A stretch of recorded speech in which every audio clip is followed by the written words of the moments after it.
Marsilio Ficino and the Renaissance. The Renaissance period, which lasted from the 14th to the 17th century, was a critical turning point in Western civilization. Western civilization was off to a great start. It enjoyed a golden age during the period of classical antiquity, when art and science began to flourish in ancient Greece. In Greece, the government was stable, so people had time to read and write and create works of art.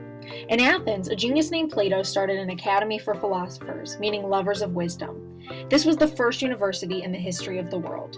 Men and women would gather there to discuss controversial questions freely and to pursue their passion for truth and beauty. But then the Roman Empire took over Greece and expanded out of control until it finally collapsed. There was no longer time for art or science. People spent all day, every day, just trying to survive. The Catholic Church emerged as the only source of hope for the vast majority of people. This period is known as the medieval period, or Middle Ages. It is also called the Dark Ages because hardly anyone even knew how to read or write. When Europe finally began to recover from the fall of the Roman Empire and stable government returned, the Church tried to control what kind of art and science was allowed. The Renaissance began the long fight against church control. The word Renaissance means rebirth, a rebirth of the golden age of ancient Greece, when people were free to read and write and create artwork according to their passion.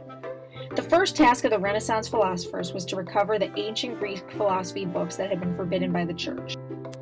Marsilio Ficino translated Plato's complete work so that people could finally read it for the first time in more than 1,000 years. Ficino was so inspired by Plato that he set up an academy just like his for all the geniuses of his day.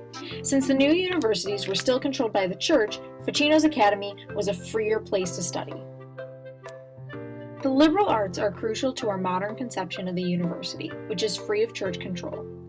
This is to ensure that people can follow their passion for truth and beauty without fear. The Renaissance was a new demand for freedom that put Western civilization back on the right track towards greatness. Created using Powtoon.